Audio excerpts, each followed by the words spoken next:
Good morning to all of you. Welcome back my new study blog. आप सब कैसे हैं? उम्मीद करती हूँ कि आप सब भी बढ़िया होंगे। यहाँ पे 3 बजे मेरे मॉर्निंग की शुरुआत हो गई थी और 3:05 पे मैंने अपना लाइव सेशन किया था। लगभग वो सेशन मैंने 10 मिनट का किया था और यहाँ पे अभी 3:30 बज रहा है। इस महीने का मेरा पूरा टारगेट ये है कि मैं अपनी जो भी यूपी टीजीटी का मेरा कंप्लीट सिलेबस है, जैसे कि मेरा main subject history and polity है, तो उसका जितना भी सिलेबस मेंशन किया गया है उसे मैं इस 1 महीने में कंप्लीट करने का टारगेट रखी हूँ। और आज उसका फर्स्ट डे था, तो फर्स्ट डे में मैंने हिस्ट्री का 2 चैप्टर जो कि पाषाण और सिंधु घाटी सभ्यता, इन दोनों चैप्टर को कंप्लीट करने का टारगेट लिया था। और आज कोशिश यही थी कि मॉर्निंग में ही हिस्ट्री का मेरा टारगेट कंप्लीट हो जाना चाहिए। और यहाँ पे जब 3 बजे मेरी सुबह हुई थी तो मेरे पास अच्छा खासा टाइम मिल गया था पढ़ाई करने के लिए, और मैंने सुबह में ही अपना एक सब्जेक्ट अच्छे से कंप्लीट कर लिया था। देखिए, यही प्लस पॉइंट है हम हाउसवाइफ के लिए। अगर हम ये सोचें कि हम सुबह में 5-6 बजे अपनी सुबह की शुरुआत करके और अपने घर के सारे काम करके अपनी पढ़ाई भी कर सकते हैं, तो ऐसा थोड़ा सा मुश्किल है, क्योंकि हम एक हाउसवाइफ हैं और हमारे पास बच्चे भी हैं, तो हमारे लिए टाइम निकालना बहुत ही ज़्यादा मुश्किल होता है। तो इसीलिए हमें तो हर हाल में सुबह उठ के पढ़ाई करनी ही पड़ेगी, क्योंकि सुबह का ही टाइम वो होता है जो कि हम अपनी पढ़ाई के लिए अच्छे से यूज़ करते हैं। तो इसीलिए मैंने भी डिसाइड किया है कि चाहे जो भी हो, सुबह उठ के मुझे पढ़ाई तो करनी ही है। 9 बजे के लगभग बच्चे स्कूल चले गए थे और मैं अपना यहाँ पे सेकंड स्टडी स्लॉट स्टार्ट कर रही हूँ। और इसमें मैं आप लोगों को दिखा रही हूँ कि मैं पॉलिटिकल साइंस का अपना सब्जेक्ट कहाँ से कंप्लीट कर रही हूँ। हालांकि मैंने जो 2022 में बैच परचेज किया था, वहाँ का नोट्स भी मैं साथ में ही पढ़ रही हूँ। और ये नोट्स मैंने एग्ज़ाम यू 24 के सेंटर से मंगवाया था, क्योंकि इस नोट्स में थोड़ा सा अच्छे में डिटेल में सारी चीज़ें दी गई हैं जो कि हमारा यूपी टीजीटी का सिलेबस है।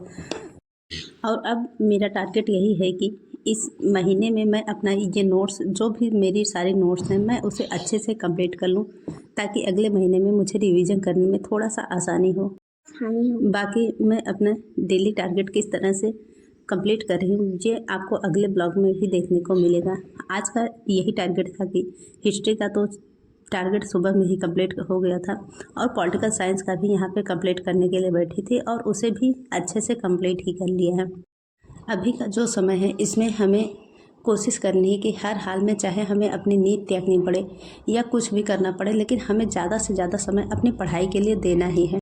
देखिए, अगर हम ये 3 महीने अच्छे से यूज़ कर लेते हैं तो फिर हमें आगे पछतावा नहीं होगा, क्योंकि हमारे हाथ में है हमारी मेहनत, और हम अपनी मेहनत पे अगर 100% अपना दे देंगे तो आगे चल के हमें ये तो नहीं पछताना पड़ेगा कि हमने जो टाइम था उसे ख़राब कर दिया और उस पर काम नहीं किया। तो इसीलिए अभी सबसे ज़्यादा ज़रूरी है कि जो भी समय मिल रहा है उसे हमें अच्छे से यूज़ करना है और ज़्यादा से ज़्यादा टाइम अपनी पढ़ाई में देना है। हम हाउसवाइफ के लिए सबसे प्लस पॉइंट एक ही है कि अगर हम अपनी नींद पे थोड़ा सा कंट्रोल करके अपनी पढ़ाई के लिए ज़्यादा समय दे पाएंगे, तभी जाके कुछ हम कर सकते हैं। क्योंकि अगर हम ये सोचें कि हम अपने पूरे घर के काम को करते हुए और 7-8 घंटे की नींद भी ले लें, तो हमें पढ़ाई के लिए थोड़ा सा मुश्किलें उठानी पड़ेगी। तो इसीलिए अभी ज़्यादा ज़रूरी है कि अगर हम 4 घंटे की भी नींद ले लें अच्छे से, तो हम अपनी पढ़ाई अच्छे से कर पाएंगे। क्योंकि अगर 4 घंटे की नींद लेंगे तो हमारे पास पढ़ाई के लिए ज़्यादा समय मिल पाएगा।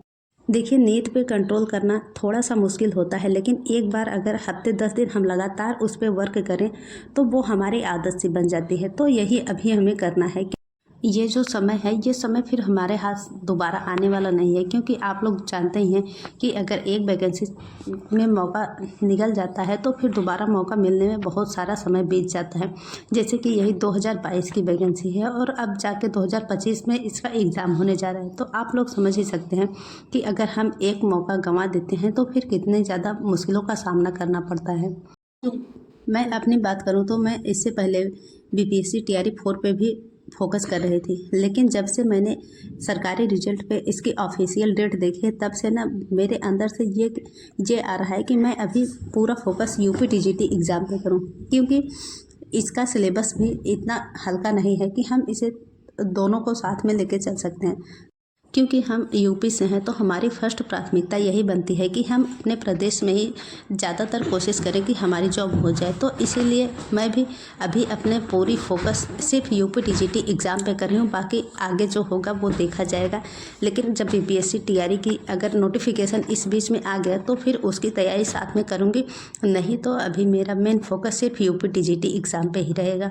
तो यही है कि अगले 3 महीने हमें किसी भी हाल में ज़्यादा से ज़्यादा अपना टाइम सिर्फ अपनी पढ़ाई में देना है। चाहे हमें अपने नीड पे कंट्रोल करना पड़े, चाहे अपने काम को करना पड़े, किसी भी हाल में हमें ज़्यादा से ज़्यादा समय अपनी पढ़ाई के लिए देना ही है।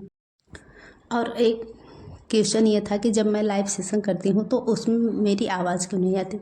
देखिए, मैं जब सुबह उठती हूँ तो थोड़ी सी मुझे खांसी आती है ज़्यादा, क्योंकि सुबह में सर्दी ज़्यादा रहती है, तो इसीलिए मैं अपनी आवाज़ म्यूट कर देती हूँ। क्योंकि मेरा ऐसा मानना है कि मैं उस पर लाइव चैट तो कर नहीं रही हूँ, मुझे सिर्फ पढ़ाई करनी है। तो फिर सिर्फ आप लोग देख के अगर पढ़ाई करना चाहते हैं तो कर सकते हैं। तो आज का यही रहा छोटा सा ब्लॉग, उम्मीद है कि आप लोग को पसंद आया होगा। बाकी मिलते हैं नेक्स्ट वीडियो में, तब तक के लिए bye bye and take care. और आप लोग भी अपनी पढ़ाई में ऐसे ही निरंतरता बनाए रखिए।